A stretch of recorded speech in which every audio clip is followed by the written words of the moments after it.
Hi, I'm Christine Daigle. I'm Jenna Brown. I'm Kevin Tumlinson. And I'm JD Barker. Welcome to Writers Inc.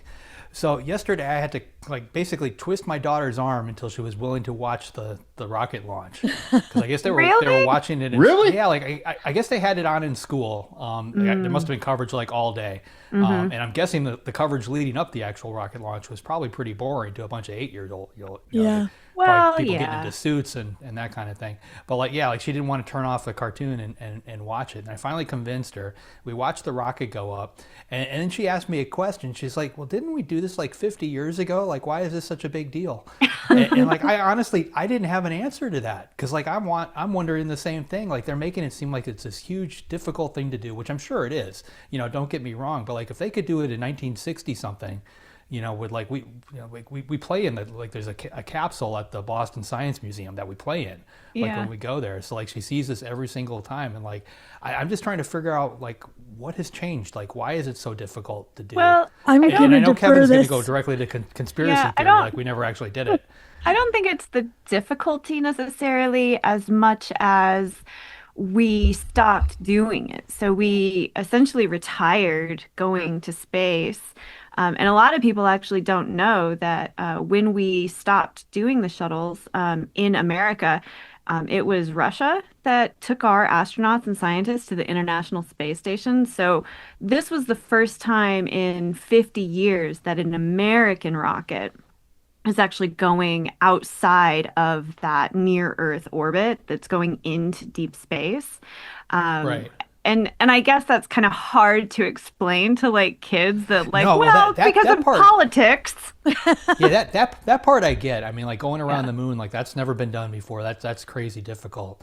But like last time we were at the science museum, she was asking me about the spacecraft, and like there's like a plaque there that says this thing had basically the computing power of a pocket calculator, at the Yeah. time, and like we've Yeah. got all this technology now. And then she asked me something else out of the blue. She goes, "What if it explodes?"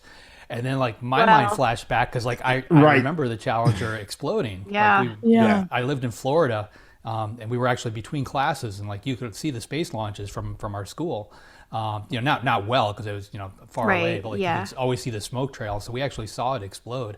This was Oh my 1980 God. something, and like we literally just went on with class. Like it was Yeah. it was. I mean, it was a That's big deal, but like crazy. Gen they X. yeah, Gen X just powered right through it. Like they didn't stop anything. There was no like Oh assembly. boy. There were no counselors. Oh, It was just get to gym class. You're late. yeah, Wow. that's wild. I was going to say I Yeah. was going to defer Yeah. this to Jenna since her son is actually in NASA. She probably had a better Yeah, answer my than son I was do. all day. I was getting updates like T minus 6 hours, T minus 2 hours. So I And was, not one of you thought maybe that was an April Fool's joke. oh no, not Whole Oh from my thing. son. no. Not about a rocket launch. Absolutely not. There, there are some things that he thinks are funny and would make a funny prank. That is not one of them. Yeah. So You as know of the other recording this, the rocket is safe in orbit, and I'm hope when this airs, the rocket is still safe. So So we're we safe only have their 10 toilet days to broke dress up like a bunch of monkeys and pretend like we're the Planet of the Apes when when they they get back. return. Yeah. when Right. they get Yes, Yeah. back. correct. Who's gonna bury the Statue of Liberty? Their toilet broke on the way Yeah. up. Oh no. So Oh, within apparently, like hours. yeah, like the first thing to go in the capsule was the toilet. Always the first thing to Yeah. go, trust So me. what do you do for 10 days without a toilet? I hope they're repairing it. Oh, they'll fix I'm, it. I'm, Yeah. I'm guessing a Gatorade bottle or something. I don't Well, know. that might Pull be a little more over, difficult for a few members up gas there. stations. Open a window. Yeah, Some of them. they'll fix it. Like it's actually quite impressive. I mean, like, not to like hijack and get like super nerdy, but if you like ever look into just sort of like the skills that they look for astronauts and like what they have to do and like Yeah. all the different like ways that they it's actually quite interesting. I do think that that's why people are so enamored with the Project Hail Mary movie. The Yeah. book was very similar. All of Andy Weir's books are sort of like that, like the ingenuity that it takes to be like Yeah. in these extreme environments and things go wrong and what do you do and how do you fix it? And so I actually kind of think like that's what makes his book so fun. I do like that the movie and the rocket launcher kind of like happening at the same time. Aren't they both named Artemis? Like, didn't he use the name Artemis? Yes, he did. Yeah. Yeah. Oh, no, Artemis. It was Artemis. He had a was his book previous called book. Artemis. Second Artemis book. was He had his a book. previous Okay. book. Yeah. Yeah, I remember Yeah. something with that. Yeah. Is your son is he stationed in Orlando or is he somewhere else? He's in Goddard in Maryland. Oh, okay. So he The did other thing that the got me, and theory. this is really silly, but like there's a giant clock outside of Cape Canaveral, you know, because you can hang out like there's Yeah. picnic tables and stuff. Yeah. This giant clock though that always has the countdown, and like it was filthy, like super dirty, and like I'm watching this thing, and I'm just thinking like this is a worldwide moment. The whole world is watching this stupid clock, and it is covered in dirt. Like nobody could break out a bottle of Windex, you know, some paper towels, and give it a good wipe down. Listen, you know, before it's been a while since we sent people to space, Yeah. right? Like, We're out of give 'em a practice. break. You know, the checklist from the 1950s got lost. Like we weren't really sure. It almost felt like that. It was still very Yeah. cool. Yeah. I'm curious to see what they find on the dark side of the moon. Aliens. Yeah, that's where the Obviously. We're not even going to talk about that there is no dark side of the moon. Okay. Carry Okay. on. All right, what is in the news? Well, first up, we have to talk about the KitKat heist. We do. Yeah, a vehicle carrying. Stole an insane Who stole amount of the Kit Kats. Give me a break. A vehicle carrying more than 400,000 KitKat bars was stolen while in transit from its production site in Italy to a delivery location in Poland.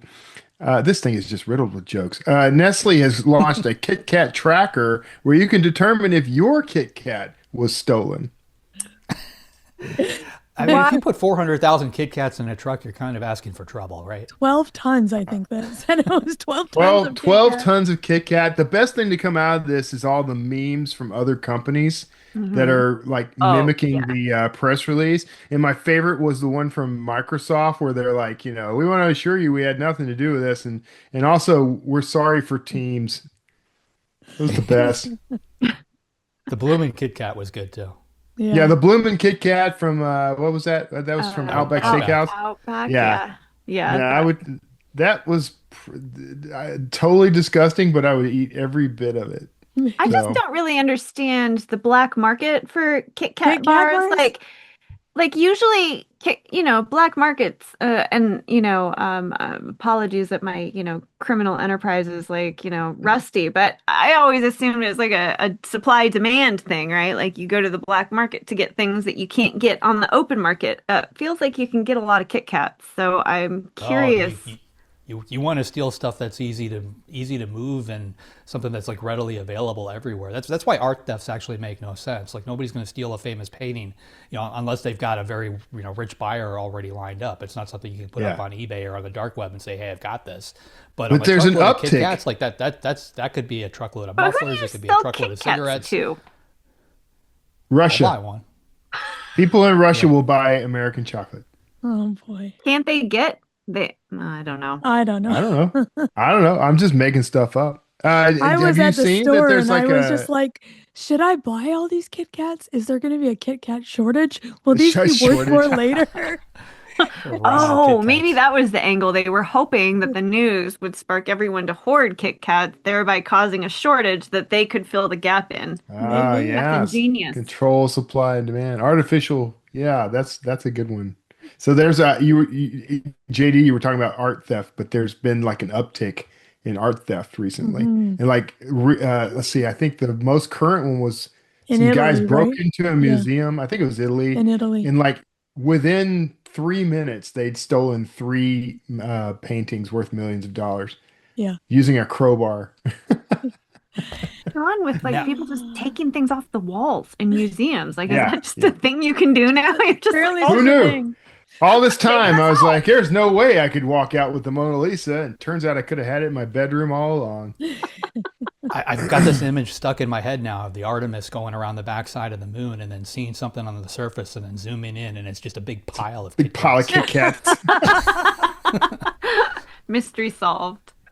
All Oh, right.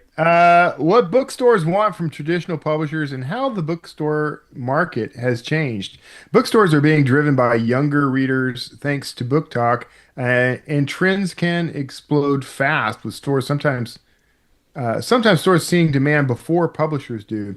Bookstores want publishers and authors to be more targeted and realistic. If you're an author in traditional publishing, here's what you can do. Monitor your own social media presence. Don't wait for your publisher to discover that your readers are talking about your book. When you see momentum building, alert your publisher immediately so they can work with retailers to ensure adequate stock.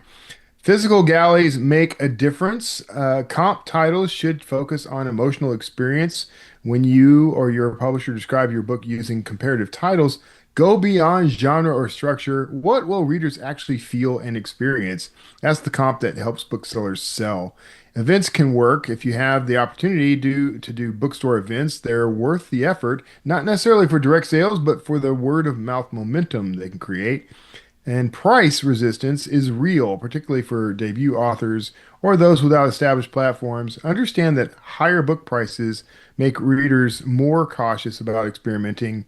You can't control pricing, but you can work with your publisher on strategies to overcome price resistance through strong positioning and compelling reader benefits.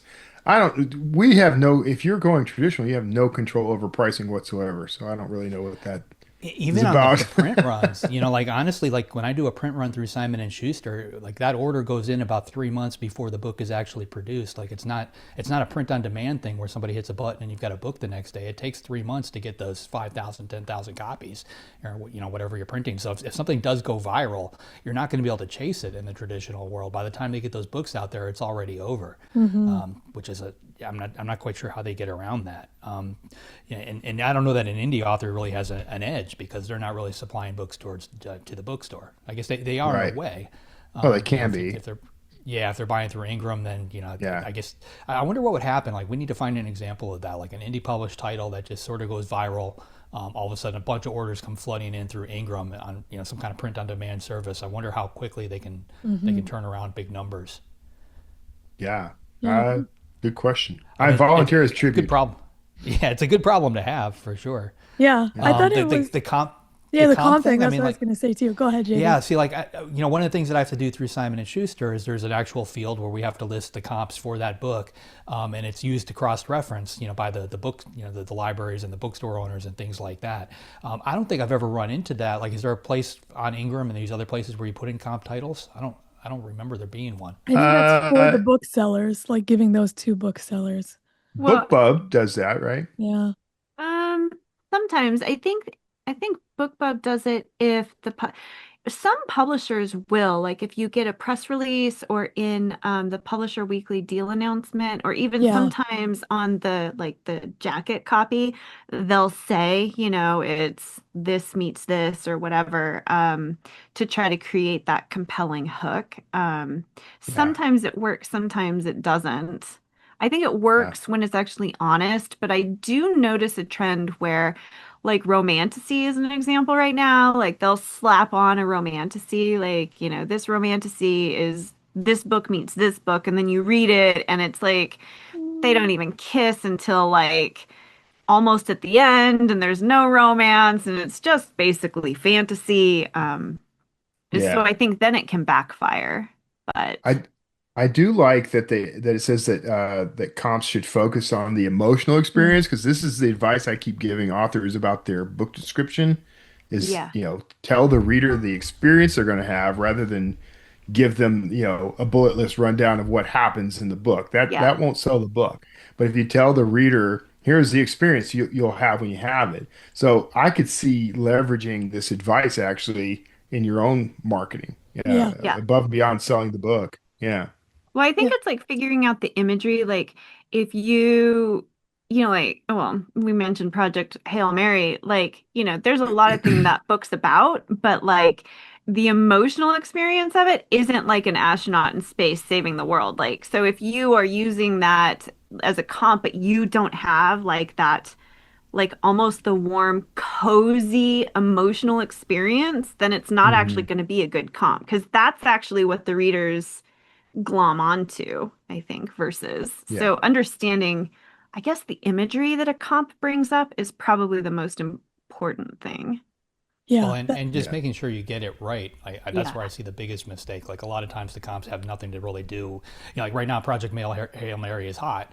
So you're going to see all these sci-fi novels that are going to be Right. comparing it, and it's not necessarily legit. Like I hate to give business to AI, but this is something AI is good at, and you can put the manuscript in there and say, give me 5 comps, and like it will give you 5 real comps.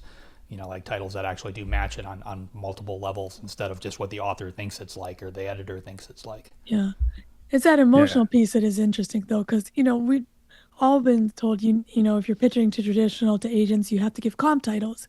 And usually it's like, oh, the character's like this and the setting's like this, but pitching the emotional experience is kind of a reframe for it. So something to ponder. Yeah. Yeah. Now, we technically have 2 stories remaining, and I really want to talk Let's about just the cursive do one. which one? Okay, just pick whichever one you want. Okay. Yeah. All right. If you read cursive, the Newberry has a job for you. The Newberry Library is looking for volunteers who can read cursive to help transcribe old handwritten documents, some dating back to the 1600s.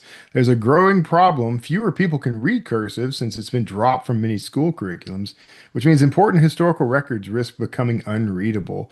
The project turns everyday people into translators of history, helping preserve things like Civil War letters, literary archives, and even old diaries and spell books before they're lost.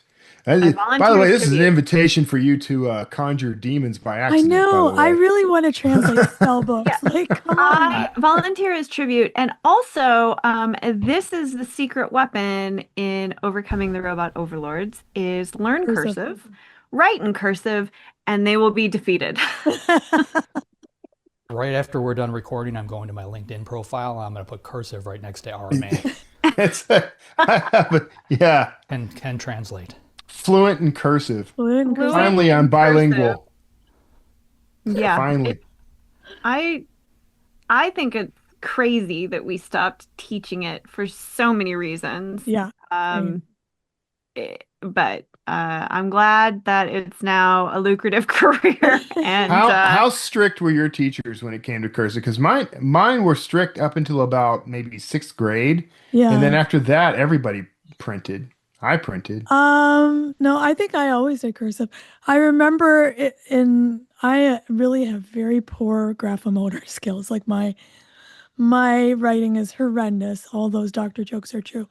The only B I ever got in elementary school was in penmanship because my writing is freaking atrocious. A B was probably generous, honestly. I don't know if I'm actually capable. So my writing is like a print cursive hybrid. Like Yeah. I can't help but sort of like use both and go back and forth. Cursive is actually easier because it's very fluid. Like you don't have to lift the pen up. So like again, I don't know why people are so averse to it. I don't know why we stopped teaching it. It's faster. Wasn't that the point of it? Like it was, Yeah. you don't lift the pen so you can write faster. Yeah. Right. You can get, Yeah. Yeah. So It's I can also read very cursive. pretty. I just Like, can't read you my know, own. it's very flowy. It's very I'll show you my Mine was cursive. never It's pretty. not pretty. No. I just keep thinking about what was that Billy Madison with Adam Sandler where he's trying to Yeah. with the Z's. Yeah. Z. There's like all these Z. I can't remember what a Z looks like. Anyway. You know that manuscript you've been editing for the past year? One that's almost done, but never quite gets there? Well, right now, it's crying out for help from this episode's sponsor, AutoCrit. Quite possibly the most powerful all-in-one writing platform, AutoCrit puts an entire publishing team in the palm of your hand.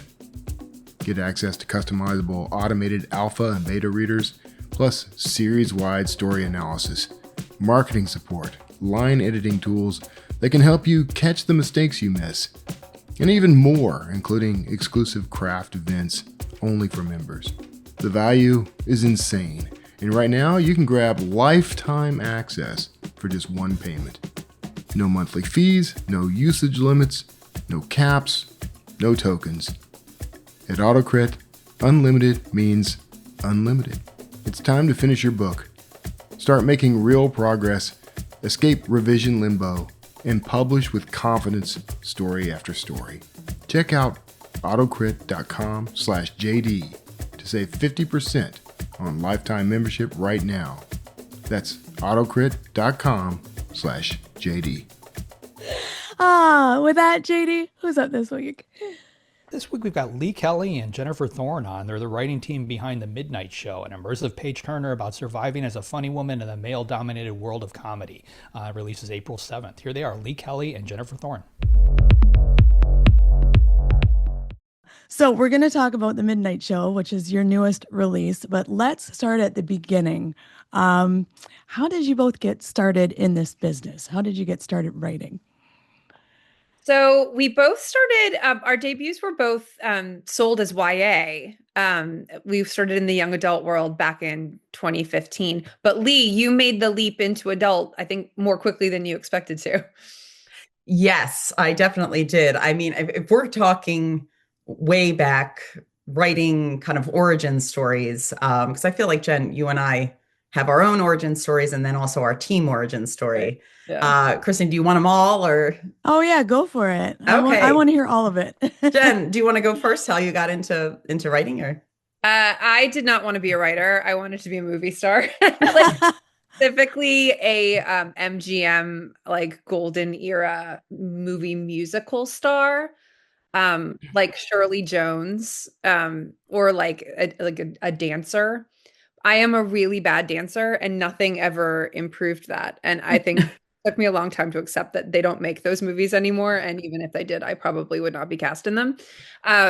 So I did go to drama school, and, I was going to settle for being on TV or something. But the best role I ever got was a corpse on Criminal Minds.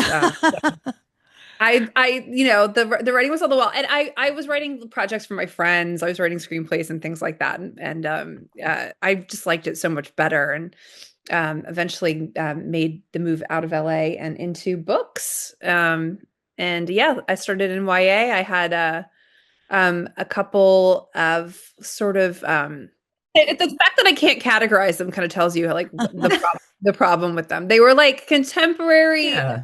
Time when like contemporary humorous sort of topical YA was doing really well thanks to John Green, and with a little bit of romance in there.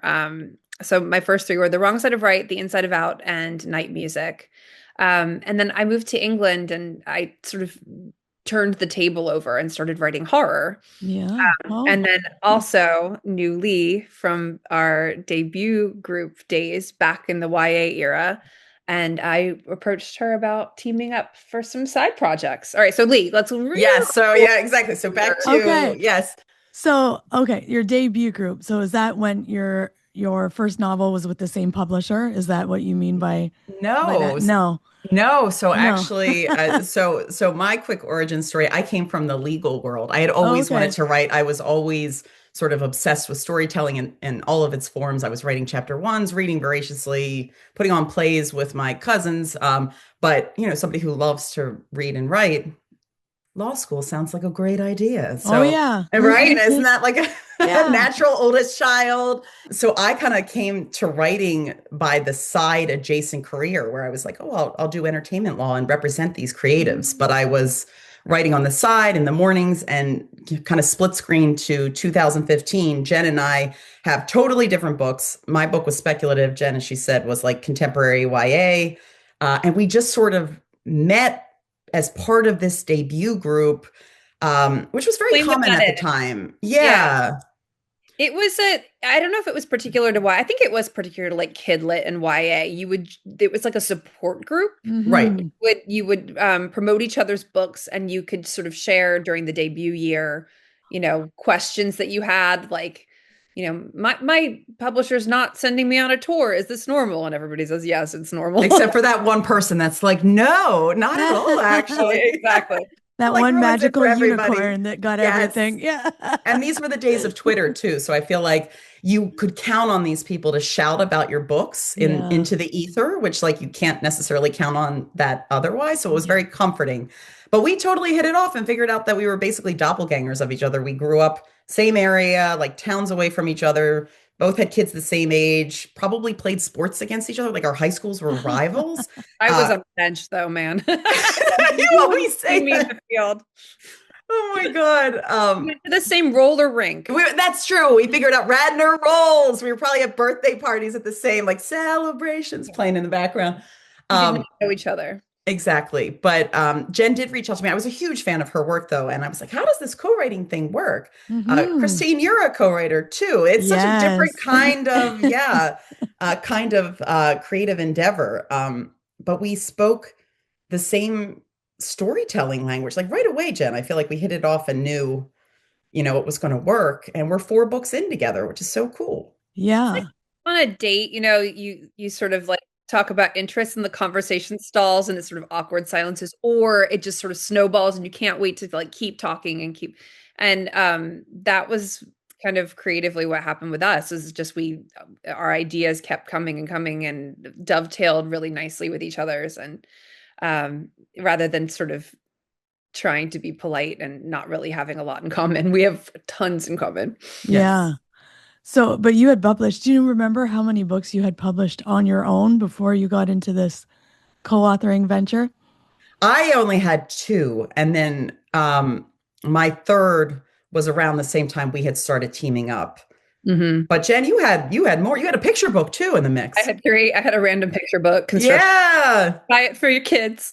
And I had, I think I'd already gotten my deal with Tor Nightfire? I can't remember. I had 2 horrors that were at least contract. Like in the mix of that. Yes. The funny thing, Christine, is this process of co-writing. It was like our first book took about like 3 to 4 years. And then our next 3 took about like 2. Okay.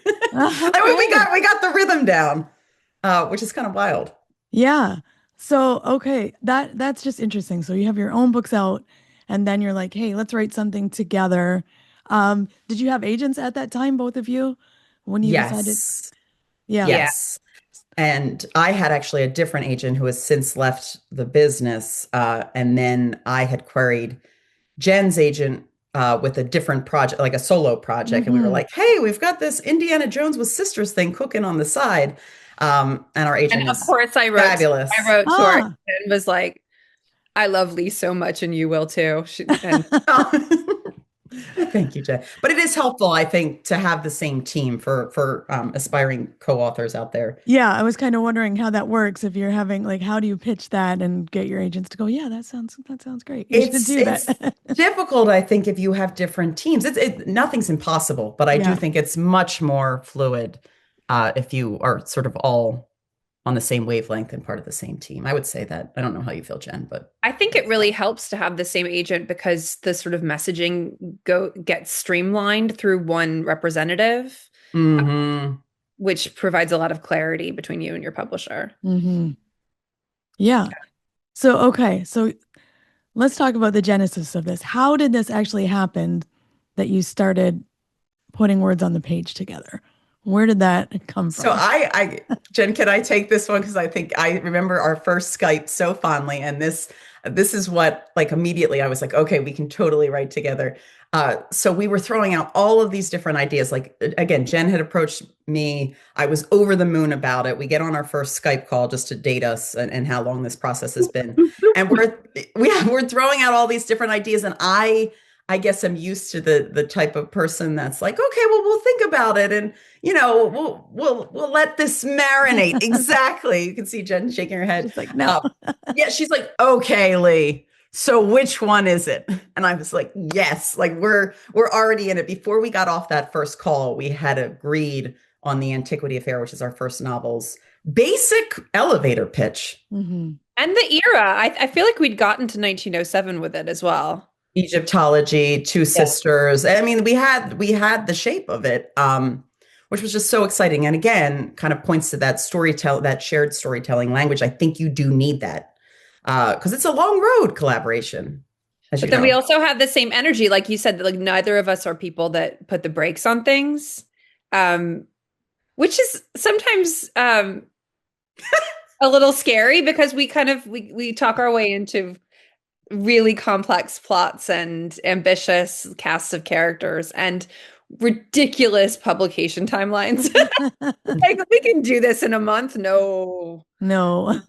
That's one of the big notes we get is there might be too many bad guys. I feel like that's a consistent note because we have fun sort of ballooning it out. Yes, cinematic stories. So yeah. Yeah, absolutely. So I'm also interested in like technically how it works. Do you send like Microsoft Word chapters back and forth? Do you write in a Google Doc and write over each other? How does this magic happen? All the things. It has All the evolved. things. Yes. So we've always done a Google Doc. Yeah. We used to split chapters pretty cleanly and then just sort of tiptoe around each other like, oh, this is great. Do you think maybe the pacing might be able to pick up a bit? Perchance. But it's up to you. Don't want to step on toes here, and now we're like we're on each other's toes in real time, typing in the middle of each other's sentences. Well, it was so funny because we literally were just in a Google Doc. I think it was yesterday, right? Where I didn't even know you were hanging around the hoop. We were working on this synopsis. I'm like, wait, Jen, are you still in the document? And she's like, yes, I'm just lingering. Like we were basically like, we'll write hi in the yeah, document when we see the other person typing. But that watching was you type. Yes, but that was a total evolution, as Jen said. And I think with each book, we sort of brought it further along to like true writing together simultaneously. And the Midnight Show, our latest, it really lends itself to being able to write simultaneously because it's told in transcript form. And so we were able to kind of work on two characters at the same time, characters that didn't know what the other were thinking. So it worked out. It was like improv on the page. It was a conversation between characters and we're improvising it and writing live, which is interesting because it only occurred to us after we'd finished the book that we'd written a book about improv and did improv. And did it improv. It was very meta, very book meta. About female comedy writers and we're trying to write comedy together in collaboration. Yes. Yeah. So, punching up jokes about punching up jokes. Yeah. Let's talk about the new book. Yeah. So The Midnight Show, like you said, it's about a female comedian who has a pretty rough time in the business. And this is, I believe, your fourth book you've co-authored together. Yes, right? that's right. Yep. Okay. So you have done comedy before, correct? Like improv, and tell me about this. We have different. Yes. Go ahead, Jen. We both haven't. We've had different experiences. I am a bit bitter and jaded because I think it was just like an arrogant I just thought I was way funnier than I was when I was in LA. You're funny. And did intro groundlings and was at that point was pretty confident that I was not going to be continuing to pursue a career in acting or, being a comedic performer or anything like that. I was just doing it to kind of help my writing because I'd heard it was great for that. Yeah. But even so, I expected to be promoted to the next level at the end of the class because all my friends I'd made were promoted. There were like two of us. There was a guy who literally never talked and would get up on stage and say two words, and me held back. And I was livid. So did you write Sam then? Oh. Yeah. Not Sam. Who is it? Steve. Steve is the one that never get on stage. Yes, she did. She took the first pass on Steve. And Madeline's backstory, Yeah, the failed comedian. Whereas I came later in life to the actual stage. Like I always did. Like as a kid, we were obsessed with SNL. We did this whole skit with my dad that like filmed it live from, the basement. It's Thanksgiving night. Like we were just we have the footage. I will totally share it with you. I'm like, I do this like 3-minute bit about Ross Perot, Dana Carvey doing Ross Perot. Anyway, I loved it, but I had stage fright. Like I was not the theater kid during high school. And I came back to improv as an adult for this book and found out that's why I take classes at the Lab, which is this local improv studio. And I love it. But I think I was like, that is not me. I could do it in the basement, but not on a stage in front of strangers. Oh, that's relatable. Yes. I have classical piano nightmares that are relatable to that one. I was made to perform. So yes, yes, very much on my page. So what made you want to write about being a woman in comedy? Why was that appealing? I mean, I personally feel like I've had a lifelong obsession with with comedy, particularly sketch comedy. Yeah. Yeah, and Jen and I do tend to gravitate towards what we call this like shared cultural well. Yeah. Like all of our books are on something that we were kind of obsessed with as kids or teens, and this is no different. We were both huge SNL fans. Whose line is it anyway? I mean, I feel like I grew up Yeah. sort of idolizing the real life equivalents of these characters. What about you, Jen? Yeah, definitely. And I think it's fascinating the career trajectory of these people. And I did have kind of a feminist lens from the beginning of looking back at, a lot of the way that the women were treated versus the men. The men were so lauded, they could be sort of wild and crazy, right? But the women had to be a little bit more subdued and got kind of deified if they died young, and the ones that didn't, it's just like whatever happened to her. So I thought it was a really interesting playground to work with, and also it's really fun to write comedians. Because I think the trap that you can get into in writing celebrities is the self-aggrandizement, which is just this sort of black hole of ego that I doesn't particularly appeal to me unless you're doing it for comedic effect. But comedians are self-deprecating, and that just makes them so much more fun to write. Yeah. So yeah, it's good to write. It's fun to write smart people. It's fun to write funny people. It's also interesting because there's basically 8 main characters. And so Jen and I joke all the time that like we're a Venn diagram of funny. Like there's things that we find so hilarious, both of us, but then there are things that fall outside of that, center circle where I'm like, I don't get it. Or she's like, really? But because there were 8 of them, we were able to give each one of them such a like unique comedy signature and style. So the fact that there were 2 of us was so helpful in building out this cast. Yeah. Yeah. It was interesting, thinking about women in comedy. As you said, they've been treated differently, had to work harder and be quieter and all of that. But the potato for president one that you wrote in your book was funny because I was like, they're like, oh yeah, we're going to have a potato and he'll be president. And then your character's like, I'll play it. And we're like, oh, you can't have a woman president. And just like the absurdity of that was so interesting. Did you have anyone that you actually had in mind, or several people that you based Lillian on, that you did research on, or those type of things? A lot of people. Yeah. Yeah. She's an amalgamation for sure, but definitely Gilda Radner, the sort of like legend that's sort of been built up around her, and how adorable she was and wonderful and off the wall.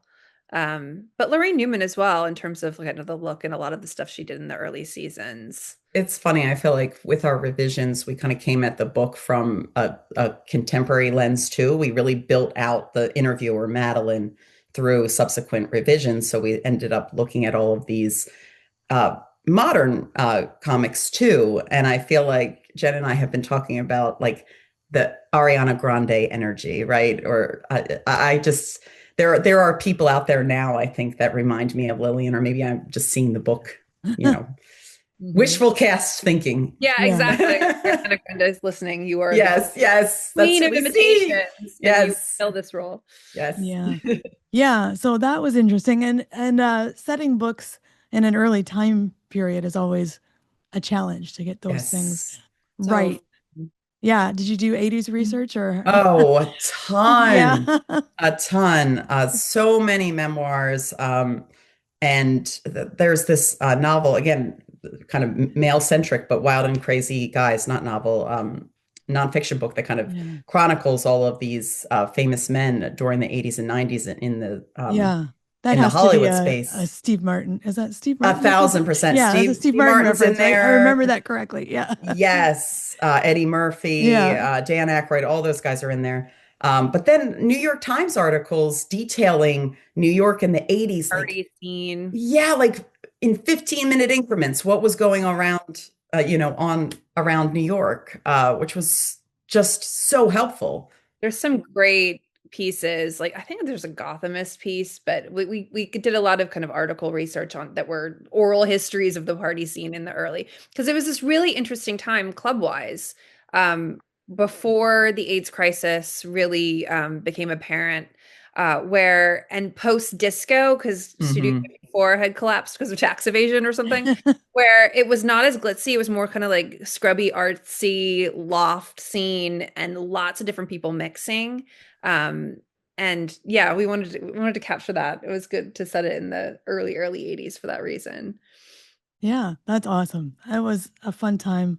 I was a kid in the 80s, so I remember some of it, but not Yeah. like that. So, I lived in New York from like 84, but I was, 3 years old. But my mom would go, my mom was a single mom. I would leave and be with my dad for the summer. And that was like her time to go to the clubs and stuff. So she oh, had some fun. recollections about, what the scene was like.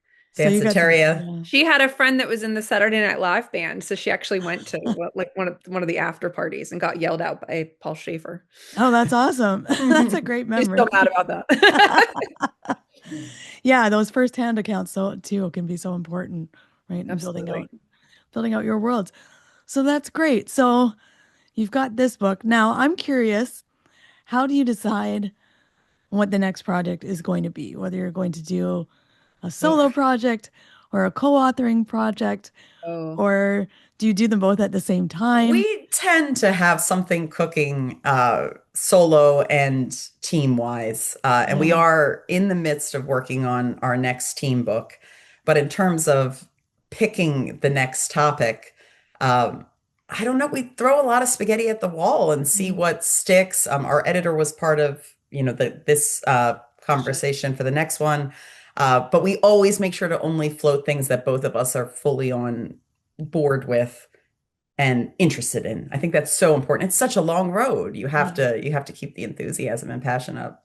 We had like there's different things that our Venn diagrams of our life are, where they diverge. Lee is athletic. I am really, really not. So anything sporty is going to be a little bit of a stretch for me. And I'm my kind of hobby on the side is I'm a classical soprano. So Oh, I'm in these like kind of chamber choir world in England, and I think Lee, you would you would struggle. I just couldn't do it. I know. Well, I used to float sports ideas to Jen. She's like, "Yeah." I'm like, "Okay, no sports for Jen, no music for Lee." that might be a fun mashup, though. I don't know. That's A true. soprano and an Yeah. athlete. Yeah, there you go. Put two characters together. Uh-oh, here we go. Yeah, I know. Thank you for that. You're welcome. Interesting thing about partnership is even with our solo stuff, we kind of convene and talk about it, and we share each other drafts. And well, more I make you read all my drafts. I love reading your drafts. No, it's teamwork. It does feel like we're a team in every sense. Even with the solo stuff, we are firmly, in each other's camps, rooting each other on. And I think that's so important Yeah. in publishing because it's such a lonely game writing. Yeah. Yeah. It really is. Promoting a book is so much more fun with a co-writer. Oh, I want to hear about that. Tell me about how you do promotions as co-author. Well, We split it up for one thing. we split it up, but in terms of events, Yeah. again, what Jen was talking about with just kind of upping the ante constantly, we had a book come out in December called My Fair Frauds, which is a Gilded Age caper. And we went Con artists in the Gilded Yes, Age. exactly. Over the course of a New York social season, they try to take down these 5 very wealthy families. And we went full on Gilded Age party, ball gowns, white gloves. Jen's family was kind enough to Got host out all us the in there. silver. Like, yes, it was amazing. So that stuff is so fun because you're basically throwing a party for your co-writer, and it happens to also be for you. Yeah. And I think that's, at least for me, a little bit harder to get excited about when I'm solo. Because when you're solo, it's like, yeah, it's like look at me, I'm important. But Right. It's harder. Yeah. Like when I sell the co-written books, I pretend they're Jen's. I'm like, oh, my friend's great book. It's just different than. it's a party. I mean, the thing is, at an event, if nobody turns up, we would still have a good time together. Yes. Yes. Yeah. It's always better doing something with your friend. So that's awesome. Exactly. Yeah. So I know we're running out of time, but I'm just curious. So you do different genres, like you do horror, but co-authoring, would you genre hop? Is there something you would like to try that you haven't? We're The next one is much more thriller, I would say, Okay. than we have done in the past. It's so funny.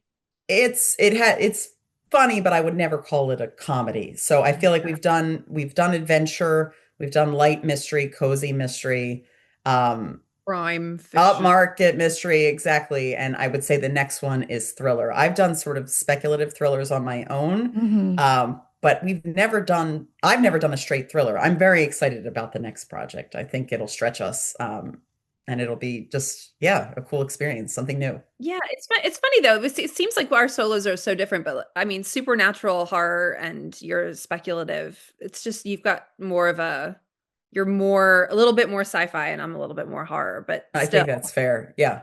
There's always something other. There's a what if element to all of it. Yeah.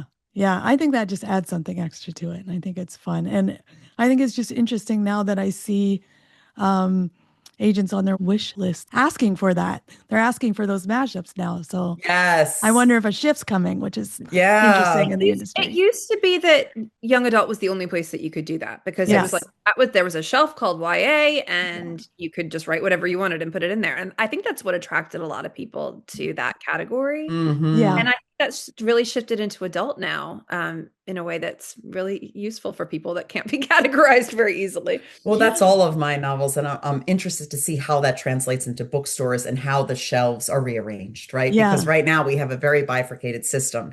So it'll be interesting because I feel like, it takes years for those novels to actually hit the shelves. Yeah. What does that look like a little Oh, bit it down the road? does. And yeah, I think that's a really great insight. I haven't thought of that, but like a lot of adults read YA and they're just Hmm. different. They're different in flavor and how they put genres together. So that's Yeah. cool. I'm going to be Hmm. thinking about that this week. Yeah. Okay, just as we're coming to a close, I have one last question we like to ask. If you could give one piece of advice to newer or aspiring authors, what would it be? I mean, we've touched on this, but I really do think you have to find your tribe. If it's not, not everybody is made for co-writing, but I do think you need those people that help you weather the storm of writing and publishing and expectations. It's so much more fun when you do have a writing community. Yeah, absolutely. I would say this is more me yelling at myself right now as a career author, but also this is the advice I gave to myself, which did pay off, which Yeah. is if you want it to be your job, treat it like your job, put in Mm, the office hours, yeah. and don't make it about that one book that you've written, and don't pin all your hopes on that. Write the next one and the next one and the next one, and have create a through line for yourself, and that will eventually become a reality. Okay. Have you ever done improv? No, Yes. I'm Not not funny. formally. No. Kevin's like, yes, of course. Tell us, course. Kevin. Hasn't But see, everybody? I can see Kevin doing stand up. Like I am not a funny guy. Like I could not get up there and make people laugh. Ah, don't be so hard on yourself, JD. We laugh at you all the time. I don't know. I kind Sure of you was do. like, I hear people say this all the time, like you should do improv or you should do acting to improve your writing or just to improve your talking skills in general if you have to pitch something to someone or Yeah. whatever. But as an introvert, I've always thought this whole concept is just like I want to die inside. But as I'm getting older, I'm like, yeah, maybe I could do it. I'm less embarrassed now that I'm in my Yeah. It's I don't funny. give a crap era. So I often get mistaken as a theater kid. I'm not exactly sure why. The flair for the dramatic. I was, We're all sure why. yeah, yeah, Go everyone ahead. else is sure why. But I have incidentally then attracted a lot of theater kids into my life over the years. And so I haven't ever done like official improv, but I'm very familiar with like the techniques. And yeah, when you hang out with people who do improv, like everything in life becomes improv in a way. And so, Yeah. I will say it actually is very fun. Like if you create like these little rules, where it's like, whatever someone is doing, you have to copy them, and mirror them, or like the and then. Like there's a lot of things that you can do that are just like kind of fun and can make like everyday adventures like just ridiculous and hilarious. So yeah. I don't know. I think it's fun. I've never done it like on a stage, but No, if me you neither. people who know how to do it and you just do it in real life, it's just as hysterical. So now that you say, I would Yeah. like, because I used to play stupid games with my friends where like Mhm. we all had to drink with our opposite hand. Yeah, And if that's we ever basically caught each improv. other drinking with our right hand, then we had to chug whatever we were drinking, even if Hmm. it was like coffee or whatever. Yeah. Which is, we were in our 20s. That was fun. I think we need a Writers Inc. improv. I think that's Okay. going up on YouTube. Not a I think it'd be chance. fun. Not a chance. This This girl that I knew isn't back in every college- episode of Writers Inc. improv? Every I Okay. guess that's true. Christine, you and I will do improv all Author Nation next year. Okay, we're gonna come up later with this rules. year. We're gonna get the And rest in. And JD, you're a liar. You're funny. I think you're the funniest one in our JD text is chains funny. for sure. I can't do it. This girl I knew in college, she started off in the music industry and she ended up going into film and television, and she's still a producer out there in Hollywood. She's been doing this for like 30 years. Yeah. But I got to go to a lot of like Hollywood parties because of her. And one of the things that I always noticed about celebrities and actors and actresses in particular is they're all close talkers. Like they get right up on your face whenever they talk, and they're actually taught that because when you're on camera, like you could be 3 inches apart, but it actually looks like they're a lot further away. But they carry it over into real life. So just having a conversation with a drink in your hand, they are like right on top of you, and it so always freaked me out. uncomfortable. And I did not want to be around actors or actresses just because of the whole close talking thing. I hate close talking. It does freak me out. I like take steps back and they follow you. And I'm They like, do. "Stop Yeah. it." Yeah. Well, Yeah, because there's they no don't personal know. space in Yeah. that world. We're gonna have to teach the personal space bubble. Anyway, I want to know what you were obsessed with as a kid or a teen that might be fun to write about. Unicorns. Unicorns. I was obsessed with unicorns when I was little. Yeah. I had like giant posters with I was convinced they were real and I was going to find one. Like you could not have talked me out of that. Probably when I was about Daisy's daughter's age, about that sweet spot between like 7 and 10, like all unicorns all the time. Yeah. I was all about the giant monsters like Godzilla and King Kong and all that. I loved Tracks all for that. you. Yeah. There's a term for that, and I can't remember what it is. It's a Japanese term for those. I don't know. Oh, I can't remember. Oh. But I can't remember would- either, but I know what. I kept all my drawings and things from when I was a kid, and I have tons and tons of like sketch pads draw? with like giant Oh, monsters. I Did you wanna do the see. giant turtle? What was the giant turtle's name? Gamera. Gamera. Yeah, Gamera was Yeah. Yeah.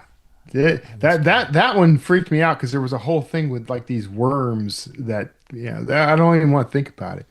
Yeah. But that was a good one. Yeah, all the Japanese giant monster movies I watched, that and kung fu movies and and all that got mixed together with pro wrestling. So I had a whole pro wrestling league Oh, I of loved pro giant wrestling monsters. when I was a kid. I loved The Undertaker.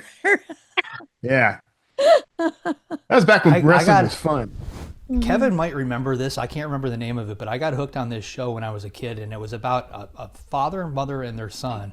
And it was another Chinese or Japanese thing, but they turned into rockets, and they would fight crime. Oh, And that's it wasn't cool. a cartoon. It was a live action thing. So like these were real people, but like they would fall forward like a Michael Jackson lean from Smooth Criminal, and then when they Oh hit the my God. ground, they turned into a rocket, and then they would go off and fight crime. And Oh, I'm not that's sure how those fun. two things even fit together. You know, Wow. why does a rocket fight crime? But Oh. out of all the stuff I watched when I was a kid, that's the one that I still remember. I'm 55 years old. I will like wake up at 3:00 in the morning, having a dream about that particular show. I am usually your guy for pop culture references, even the obscure ones. But that was one, like, I don't know. We'll have Yeah. to do some Now I'm gonna digging have to and find find it. that one. Yeah, you get to we'll find have it. to find it. I was obsessed with He-Man when I was a kid. Like I loved Yeah, it's coming He-Man. back. There's a movie coming out. I Yeah, know. it's a I'm movie. excited. I'm gonna go see it. I had a Castle Grayskull. I wish I still had it. My brother's Yeah. had a Castle Grayskull. What was his thing? By the power. What was that? By the power of Power of Grayskull. Was that really I have it? the Yeah. power. I have the power. And his cat Cringer that turned into what was Cringer's name? Was it Battle Cat? And he Battle turned Cat. Yeah. And the little what was the thing? Orko. Orko. Yeah, thank you. Who was Skeletor? Was that it? Kevin's Skeletor. probably watching this stuff now. Yeah. I love all those memes that are coming back on Instagram of Yeah. Skeletor, where he just says The something Skeletor memes are the that best. gives you Yeah. like an existential crisis, and then he's like, "Until we meet again." Yeah. Well, Oh, I feel like that was most cartoons in like the 80s and 90s. Like there were some interesting things going on in those things. Those little moments at the end of each cartoon where they're like, "Remember, Fine kids, Orko. don't drink gasoline." Oh yeah. You know? Yeah. Oh, it was a wild time. Okay. Do we have time for one more question, or should we wrap it? Let's do one more, One more. just for the improv of it. I want to know. I love them talking about throwing promotional events together as a team, which I think would be so fun. What promotional event would you love to throw if you could throw an event for your book? I want to have an entire island in a haunted house and just have Oh. everybody come over and spend the night in it. That sounds so familiar. I feel like, didn't someone just do that? My co-authors are slackers. They don't come up with any promotional stuff. I do it all on my own. Well, Careful it's what a you wish resource for. thing. Challenge accepted. Yeah, careful what you wish for is for I mean, have you guys ever done anything outside the box to promote a book? Well, probably not. I mean, I've done things. I don't know. No, not really. I mean, because I've always lacked the resources to do the kind of thing I want to do. But maybe I need to get on the ball with that. I Perhaps have that's the- ideas, but I that's- haven't done them as I haven't. That's like the first thought that comes into my head. You know, like if everybody else is doing something to promote a book, I have to do something different. Yeah. Because Yeah. otherwise, you're never gonna excel past whatever that other group is doing. You kind of hit a glass ceiling unless you do something outside that norm. What Yeah. are the legalities on defibrillating people? For I think flatliners, if you get them to We'll sign bring a you back from the consent form, dead. you're fine, we- right? Are we talking against their will or? Oh no, just the have people them will sign sign a up for consent it. form. Just sign Oh, the okay. waiver. Yeah, just Sign a sign the waiver? waiver. Come, be defibrillated. Will you- Listen, people Clear. will do that. They My would do it. younger brothers, when my dad was training his first dog years and years and years ago, they were all still young and living in the house, all wore the shock collar and shocked each other progressively higher to see what it felt like. Voluntarily, they did this and thought I Yeah. have done it would be this. fun. I've done I- this. Yeah. I have done this as recently as our new dog. I didn't put the collar on, but I put it on my hand. Right. Just Yeah. what it- See, what it so would do. people will sign a waiver to be defibrillated. Don't worry Okay, about that, perfect. Christine. We have our next event idea. Come to Vegas. They'll Imagine if TikTok had existed when Flatliners actually came out. Oh my God. Yeah. Yeah, That's they're an lucky. interesting thing to think Yeah. about. Like, what wouldn't have even made it, like, been able to be made because of social media and, like, the danger it would have risked at the time. Well, I don't know. People just eat Tide Pods, so I don't know how much you can be held responsible for. I'm like, you know what? Eating laundry detergent, maybe not such a great idea. Why did they do that again? Because they looked yummy, I guess. They do look don't kind of know. yummy. Yeah, You make a product that looks like candy, people are going to eat people are it. gonna eat it. Okay. It's like when you walk through Petco and you go to the cashier and they've got like those doggy treats at the checkout. Oh yeah. Like the Oh, yeah. cupcakes, they So- look so good. Yeah. One time I was with a buddy of mine and he was getting like cat food or cat litter or something, and we're in the line and I see that little, tin of free dog treats. And I said, "Oh, are these free?" And she says, "Yeah." And so I popped one in my mouth and she lost her mind. And I'm chewing it up and I'm smiling and everything. And in my head, I'm like, this is the most disgusting thing I have ever tasted in my life. It was like mealworms or something. It was terrible. Dogs eat this. Dogs will was not dogs meant will do for you. anything for these things. Oh, Kevin. Oh, okay. I think Wow. Anything we'll for a bit. wrap it there. I can't anymore. JD, who's up next week? Next week, we've got another writing team coming up. We've got V.E. Schwab and Kat Clark. They're the writing team behind The Ending Writes Itself. It's about a group of authors brought together on a remote island to vie for the chance to write the ending of a book by one of the world's most popular authors shortly after he passes away. I'm not going to lie, I got like 5 copies of this ARC. They are promoting the hell out of this book, and it is actually that good. Awesome. I read this in like 2 sittings. It is a really, really solid thriller. Nice. So I'm looking forward to this one. Yeah, sounds great. If you'd like to be notified as soon as new episodes publish, make sure you go to writersincpodcast.com and sign up now. We'll see you next episode, and have a great week of writing. Thanks for listening to this episode of Writers Inc. Access the show notes and leave a comment at writersincpodcast.com.